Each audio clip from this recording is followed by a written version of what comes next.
Hello, I'm Tony Mann, political writer at sunsentinel.com. We're here today to discuss momentous changes in U.S. policy toward Cuba. The moves by President Barack Obama toward normalization of relations, ending more than 5 decades of U.S. policy, carry tremendous moral, economic, and political implications. I'll be talking with Mario Cartaya, an architect who was born in Cuba and whose family lost everything, including home and business, and fled the country. He never saw his grandparents and uncles again. He worked with former President Bill Clinton on his early policy toward Cuba and sees merit in some of the changes. Also joining us is Gary Stein, a senior editorial writer at the Sun Sentinel. As a columnist, he first wrote about Cuba policy more than 20 years ago. And we'd like you to join us below in the questions and conversation. I'm going to start by asking Mario Cartaya to put this in a little bit of perspective for us. Just how big a deal is the policy change announced by President Obama? Tony, I remember in 1962, in my little apartment in Southwest Miami, watching on television with my dad the day that they announced that the embargo was going to go into effect. That day, it seemed like a wall went up in the Florida streets. This Cuban Berlin Wall, for lack of a better name, has stood hard and fast for 52 years. And now there's a crack. Is it monumentous? Yes, it is. For both the Cuban people living in the island who have suffered through 56 years of tyranny, 56 years of indignities, 56 years of loss of hope, to the Cuban Americans living on the other side of the wall, who have suffered as well with having to completely adapt to new alternate lives. It's a big deal. How big a crack do you see, or don't we know yet?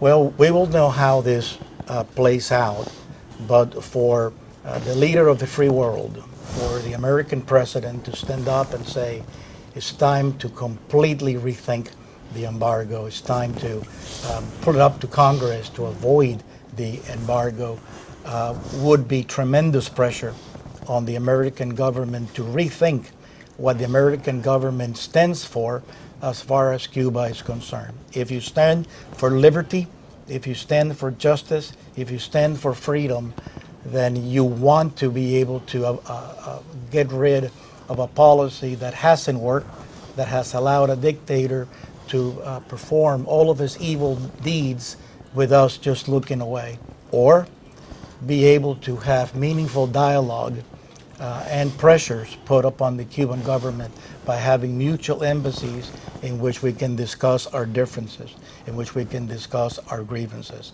I would think that dialogue at this point is preferable to continuing a policy of just looking away.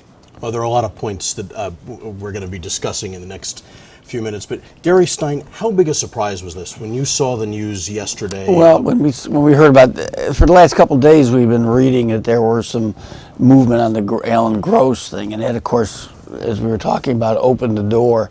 I think we need to see a lot of changes, hopefully see a lot of changes in Cuba. Everybody wants the human rights abuses to be addressed and hopefully democratic elections. I think what I'd like to see, so much to go, so much good for the Cuban people. All we know, all so many of us know of Cuba are pictures in Havana of 40 and 50-year-old cars in black and white driving down the street in dust. That's all we know. When we see a 2010 or 2012 car driving down the street in Havana, we'll know the changes come there, that these people are in our century. They need, this will be good for them. This will be, hopefully. That's an interesting point. You say when we see a 2010 or 2012 car. Just what does normalization of relations between the two countries mean? It would mean hope. The one thing that has been deprived the Cuban people for 56 years is hope. Hope is what fuels the economy. Hope is what fuels a country forward.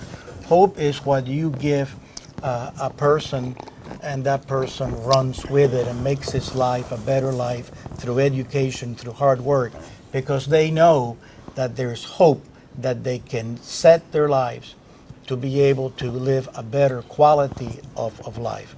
The American concept that if you study hard and if you work hard, you will lead a better quality of life. You will afford a better place to stay, to live. You will afford a better school to send your children to educate themselves. You can afford a better car. You can afford vacations. You can afford a much higher quality of life. That hope they have not had in 56 years.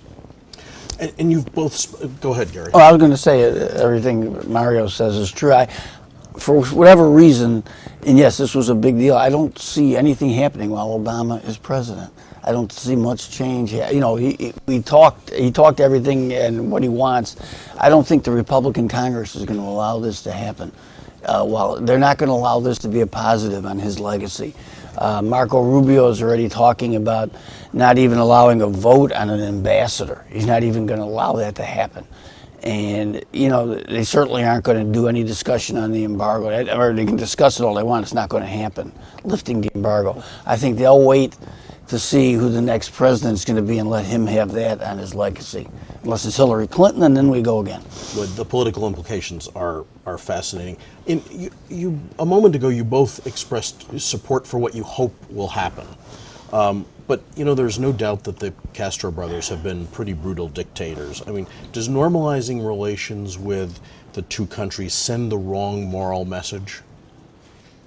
Define moral message.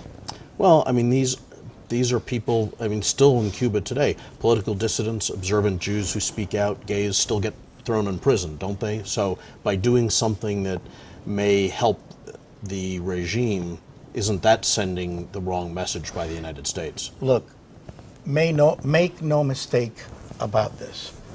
The Castro brothers have been doing unspeakable things to the Cuban people. You know, the complete repression of a society, the criminal acts upon Cuban people, the murder of Cuban people, the loss of freedom. All of these things have happened during the policy of the embargo. The embargo has not helped. Maintaining the embargo is not going to stop this from continuing to happen. To me, it's immoral to continue a policy that has not proven effective. To me, it is moral to try something new, to be able to have a carrot or two, to be able to have something that you can negotiate, to be able to have a plan to try to effect change in Cuba. And again, make no mistake about it, whatever changes in Cuba is going to have to come from the Cuban people themselves. And nothing is going to happen until the Cuban people themselves feel that they do have a path towards having change happen. Will more commerce, more business, more money, do you think translate into more freedom for the Cuban people? Most definitely. If we know of one thing, is that the Cuban people are very industrious. Just look at what the Cuban people have done here in the United States, the education that they have achieved, the financial capabilities that they have achieved. The Cuban people are industrious. They will make very good partners with the Americans in going forward, and not just reconstructing the islands. A lot of buildings that have not been touched in 50 years that need reconstruction, a lot of historical buildings, but also in developing new projects as well.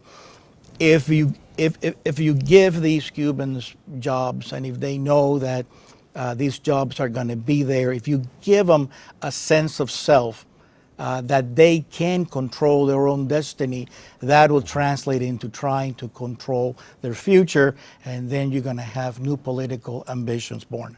Gary, you were shaking your head no when I was asking about the morality of making this move. So what? It's a weird issue. I was talking to Mario before too, and maybe this isn't the perfect analogy, but I mean, there were terrible crimes against humanity committed by Germany, decades ago. And, there have been reparations, et cetera, but we get past it. We don't hold that against the German people now. And the Jewish people I don't think, for the most part, don't hold it against the German people. German people are wonderful. I've been to Germany a couple of times in my life. I've been to concentration camps. You don't forget, but you get past. I don't know that I don't know. Again, I have not lived the Cuban experience, so I don't know. But I don't know if this is going to be an important moral issue for them. Cubans Americans have many scars. Having to leave everything you own, in my case, in my father's case, losing his business, losing his savings, losing his identity. You know, I watched when I was 9 as my father walked up the Pan American plane to fly here. I watched as a militiaman reached at my mother's fingers, took away her diamond ring and put it in his pocket and looked at my dad saying, please don't say anything. We need to get out. And I watched my dad bite his bottom lip as that happened. So we all carry that scar of having to completely alter our lives, of having to relearn a new society, to remake ourselves into Americans, of watching our loved ones die in Havana while we couldn't even travel to go see them. These scars run deep, and they run deep in the Cuban American psyche. The Cuban in the island also has their scars because of the indignities and all of the crimes and the loss of freedoms and repudiation and everything that has happened to them. And they blame the American imperialist for the embargo. There's scars on both sides. But you can choose to think about the past, and you can choose to want to be vindictive, and you will end up in the same place. But the Republicans that Gary was referring to earlier, Senator Marco Rubio, Congresswoman Ileana Ros-Lehtinen, Congressman Mario Diaz-Balart, Congressman-elect Corbello, I mean, they would make a somewhat different point that by engaging in more economic activity in Cuba, or between the United States and Cuba, that we're helping prop up the regime and not necessarily helping the Cuban people. So I mean, how does this translate into a better life for the Cuban people? I mean, it's debatable whether trade with China has really made for more freedom in China. Well, I've been to China, and I have seen the people, the workers in China, and it is far from being a perfect system, and it is far from being a Western system, but the average Chinese person is much better today than he was years ago when he was still working in the rice fields trying to feed himself for today. You know, we can as Cuban Americans hold back our anger and hold back those scars and continue doing nothing, trying to punish a system, or we can think about a 9-year-old boy in Cuba who right now all he wants to do is just play baseball, go to school, and go to his home and have food when he gets home. And think about whether we are going to deprive that child of a better future. You know, that 9-year-old does not care about politics, and he does not care about the scars that Cuban Americans and Cubans carry on both sides of the strait. He only cares about his future. Who are we to deny another human being a chance at a better future? We know the path that we've been on has failed. We need a new path. Should get some more good Cuban baseball players here too. Speaking of it, I was joking with my son about that yesterday. Let me bring it back home. Maybe there will be more Cuban baseball players as a result of this. But to bring it back home a little bit to Florida, Gary, what do you see as the economic implications for South Florida as far as this liberalization is concerned? Well, again, if we can have people going back and forth, tourists going back and forth, the Cuban people coming here, us going there, trade. It's going to affect drilling. You know, apparently there are some rules against them using some of our equipment to drill, and there's been worries about oil spills with the Cubans drill. There's all sorts of economic implications. One question I'd like to, if I could just change for a second here, though, I wanted to ask Mario, do you see a day coming in my lifetime when we'll have democratic elections in Cuba? Well, within our lifetime. In my lifetime, I don't know how much how longer old it's you going are, to be. but I certainly would hope so. But I think within my son's lifetime, yes. I choose to think outside of my lifetime. You know, you cannot be human and try to set policy and be so selfish that you only think of you and what you're going to gain for it. I would rather think of Cuba and the Cuban people. You know, Cuba is a country that has never belonged to one individual government, to one individual dictator. Cuba is a land that belongs for the Cubans. And we Cubans here on this side of the strait need to begin thinking about that. There will be a post-Castro Cuba. There will be other governments. Do we allow a transition to occur without us being an influential member? Or do we try to exploit that crack in the wall and place ourselves in a way that we can influence change? I think it would be wonderful if the Cuban people learn about us firsthand, come here and we go there and learn about, I mean, like I was talking about, all we know about them are the cars, the 50-year-old cars. Well, you know, what do they know about us other than what they're being fed?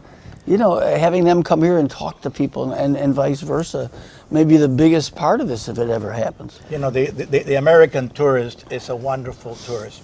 He is the best ambassador that America has. You can always tell an American tourist when you travel because of his swagger. The American person is free, and he takes that freedom everywhere he goes, and that freedom is illuminating. I would love to see a day when Cuban nationals can see Americans, can see the attitude, can see the freedom, can see that love of being them, and the young people will begin to emulate it like they have all over the world. Once you do that, that 9-year-old boy would grow to demand change. I'd like to bring it back again to, as you put it, this side of the straits, and just, do people make a mistake when they reflexively think, and you demonstrate yourself this isn't the case, but when they reflexively think that all Cuban Americans in South Florida won't like this idea and are firm and hard and fast that the embargo has to continue and that there shouldn't be any loosening? Well, I think that even the Sun Sentinel has done some polling the last few years that show that most Cuban Americans favor an end to the embargo. You can look at people screaming and shouting. You can look at anger and maybe deduct from anger that anger is equally spread through all Cubans. But they're just the people who cannot get past their own scars and look forward. Your own polling suggests that is not so, that most Cuban Americans do favor an end to the embargo. How much of a generational divide do you see in this? Huge. I think that the older people tend to be the most conservative. I think that the younger generations of Cuban Americans, even the second generation, like my own son who was born here, raised here, went to school here with an American mother, that they would love to see a Cuba that they can relate to. And they're not hardened by the scars that, say, I carry. I would say, but it's the older generation that votes still. And I think politicians are worried about that. I mean, they know what the Cuban vote is like down here. Well, then I see a poll from the Sun Sentinel a couple of years ago showing that most Cuban Americans voted for Obama. Those are maybe Tony knows. It wasn't a Sun Sentinel poll, but there was some polling. There's some. I think there's some debate about that, and I think there's definitely a generational difference. Yeah. I'd like to follow up on the political element that you brought up a few minutes ago and again just now. I mean, it's fascinating. The president announced this after the midterm elections. He announced it after Congress voted on a budget that'll take us until next October, so it's harder for Congress to do anything about it. What do you see happening now? I mean, is Congress going to stymie the president's moves? There have been Republicans and Democrats, particularly Cuban American Democrats, from outside Florida as well as within Florida, who have been pretty outspoken in their opposition. So what do you see happening in Congress? I myself don't see much happening for 2 more years while Obama is here. You know, we've also seen Jeb Bush, who's going to probably run for president. He's all in favor of the embargo. He doesn't want any changes. Marco Rubio, we know. There'll be debate, there'll be a lot of talk, and you'll see it on MSNBC and Fox. But I don't think that there's going to be much movement. I think there is such a dislike of Obama coming from the Republicans and a desire to not allow him to have something like this on his legacy that they won't allow much to happen here. Which I think will be hypocritical. Absolutely. Because if the Republican Party stands for something, is for unbridled capitalism. Why they would not allow American companies to do business with Cuba would go against their core value. Therefore, spreading our way of life around the world. Why they won't allow American tourists to spread our way of life in Cuba is beyond me. So my hope, Gary, and I think you're right, I think that it will be difficult for Obama to be able to have this passed in Congress, but my hope is that enough Americans put pressure on the Republican leadership on these 2 points, that we have to help other countries be free, to have liberty, and that we have to allow our American economy to grow by creating jobs that would be created by having businesses in Cuba. Well, now you're talking about the Republicans and suggesting that they're not going to go along with this, but there are some Republican voices elsewhere in the country. Senator Jeff Flake from Arizona has been one of the biggest proponents of liberalization, and the Cuban-American U.S. Senator from New Jersey, who's currently he's the outgoing chairman of the foreign. He's the current the outgoing chairman of the Foreign Relations Committee, and Cuban-American Democratic congressman from New Jersey have been just as sharp as the South Florida Cuban-American delegation in their denunciations. And even if you look, the reactions from liberal Democrats like Debbie Wasserman Schultz, the congresswoman from Weston, who also has a big Miami-Dade constituency, chairwoman of the Democratic National Committee, and has been allied with the Cuban-American Republicans on Cuba policy for years. She and then Congressman Ted Deutsch, who's a member of the Foreign Affairs Committee, they were both very cautious in their statements. They actually each put out 2 statements. They first, in the morning, praised the Alan Gross release, and then later in the day, they talked about the broader policy change in statements, but they didn't endorse what President Obama did. Instead, they emphasized their intent on fighting for human rights in Cuba. So I guess to put that in a question is, you're talking about Republicans, but is there really Democratic support for what President Obama wants to do? I think that by and large, most Democrats will support him. I would like to think that the demise of this bill that they put forward is greatly exaggerated. I would like to think that there will be enough voices of reason, enough voices of a new beginning that will be heard and be able to sway a victory. However, knowing what we've seen over the past years of the Republicans trying to deny the president a legacy, I would think it'll be a very difficult thing to pass. But just like Gary was saying, the Jews talk to the Germans. Heck, the Jews are talking to the Palestinians.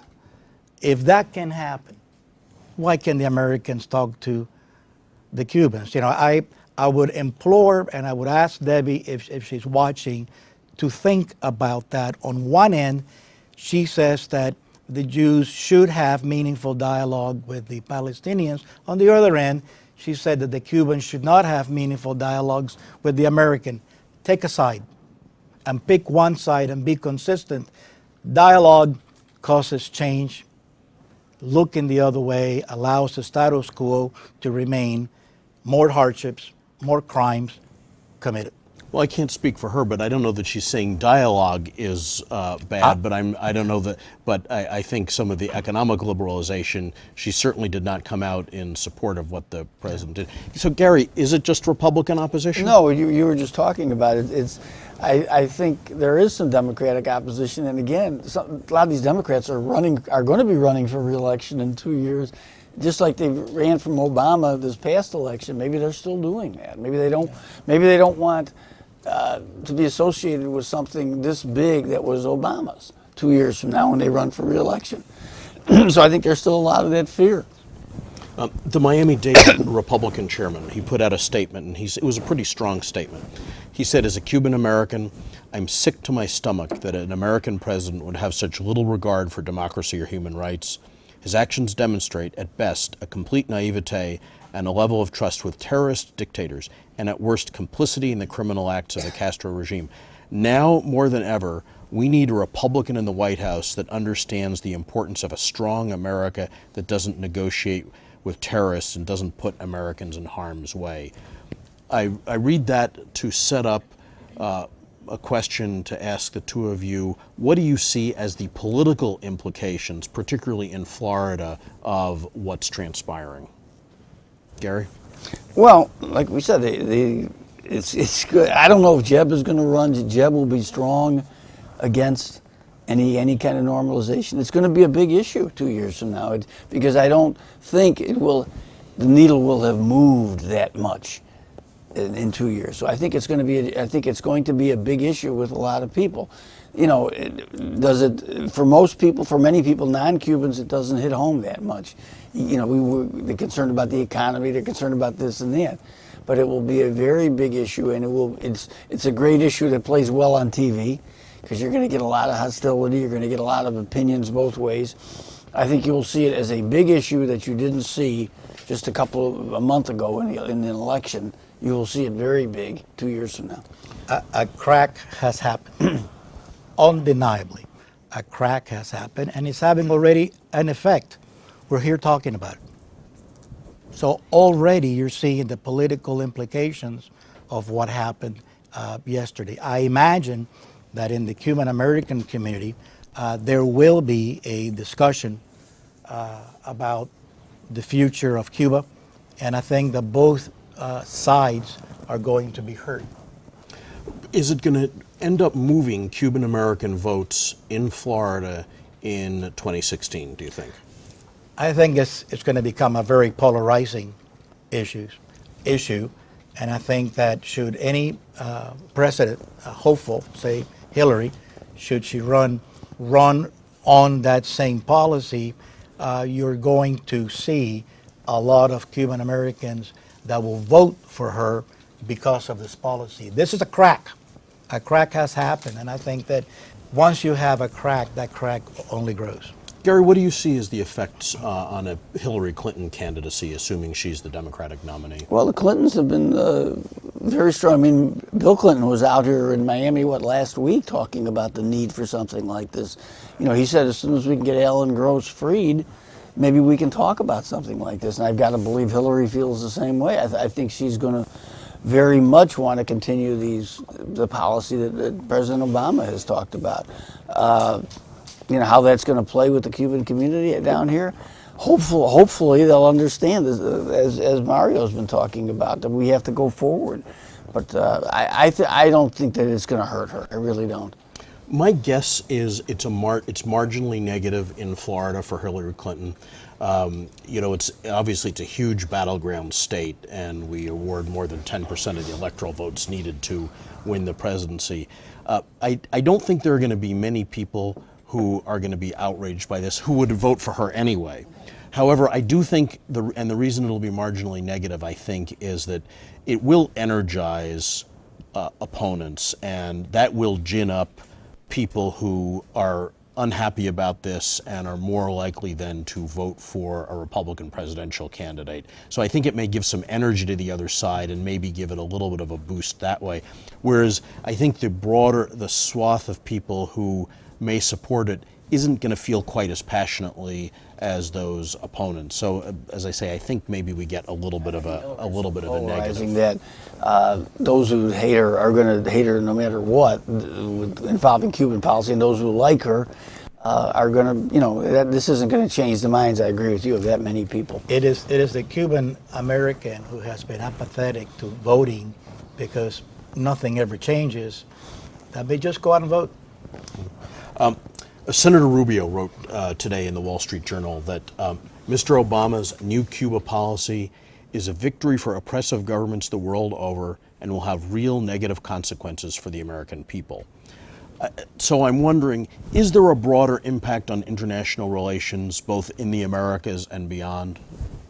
I think that his announcement has strengthened Obama's image, especially in Latin America, where they have always seen the embargo as something unnecessary and somewhat of an oppression from the North towards Cuba. I think throughout the world, the people of the world are ready to move forward. I mean, you got all of Europe that has already moved forward from something very similar. I think that they would welcome this. I think that the only place where a statement by the president to this effect would cause polarization would be here in the United States. Well, Gary, I think it was Congressman Diaz-Balart said this showed that President Obama is the appeaser in chief. Again, I mean, are there broader foreign policy implications? Well, they can say, okay, this is going to show terrorists that they'll bargain, that they'll negotiate with terrorists. That's what they said. And right? that hasn't happened, that much. I mean, if we negotiated with ISIS, I don't see it. I mean, ISIS has committed these horrible atrocities, and we're trying to go after them. I don't see us negotiating with them and trying to make deals with them. I just think it's political rhetoric. And it never changes.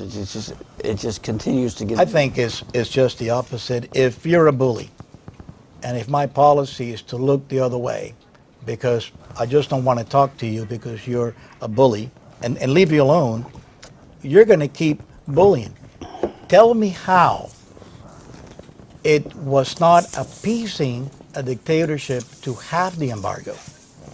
Tell me why that is not appeasing a dictatorship. And then tell me why trying to have contact with them, trying to have something that you can negotiate, something that you can implement dialogue to try to effect change in a very oppressive society. Tell me how that is appeasing. I think that those that want to maintain the embargo are those who want to appease the dictators, those that want to confront them face-to-face in embassies and have meaningful dialogue are those that want to end them. A couple of people watching on sunsentinel.com want us to bring it back to a couple of just practical questions about how their lives or their families' lives might be affected. And Juan Bimke is asking, how can the U.S. truly benefit from this relationship? Oh, wow. There's so many ways. To begin with, travel. Cuba is a beautiful country with, is blessed with beautiful beaches, beautiful coastlines, the most pristine underwater habitats anywhere in the world. It's a country that has had, up until the Castros hijacked it, it had a symbiotic relationship with the United States. It's only 90 miles away. It's got a tremendous culture of music, a tremendous culture of food, a tremendous culture of rum and cigars. And everywhere in the world that I've gone, everywhere in the world that you go, you don't have to go too far without hearing Cuban music for having a Cuban restaurant. It offers an expansion to the American quality of life because they can now go and they can enjoy this wonderful culture. When are we going to have that kind of ability to go there, though? Apparently, from what I can understand, this is not you're not going to be able to go there as a tourist right now. I don't know how you do. What do you go there for now? Business? You'll be able to go there for business reasons, I guess. And Jay Edkins asked, when am I going to be able to buy a vacation home in Cuba? Yeah. Soon, I hope. And Gary, to bring it, one of the people watching actually did mention baseball players, and you mentioned baseball players a few minutes ago. I mean, do you have hope that it's gonna, as a long-suffering Marlins fan? That, Well, I'm a Cub fan, but and a Marlins fan. But yeah, one of my favorite players is Yasiel Puig, and then, of course he's been in the news now lately too. With hopefully. We talk about economic issues. I mean, I think he's making $48 million or whatever. Well, hopefully, it does open up a bigger pipeline, even that some of these youngsters growing up seeing that there are possibilities, not just for baseball, but for other things, that they can come here and show their talents.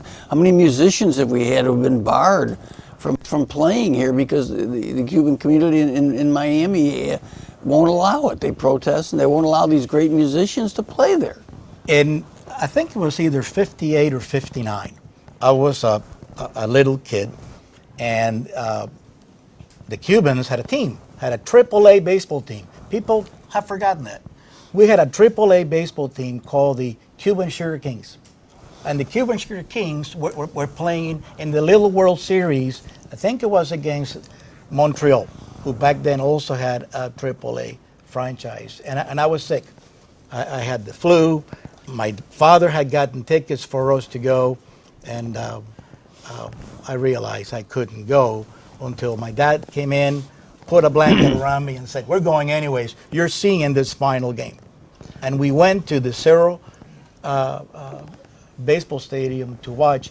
Had the Castro regime not taken over the country, Cuba would have had a major league team probably in the 1961 expansion.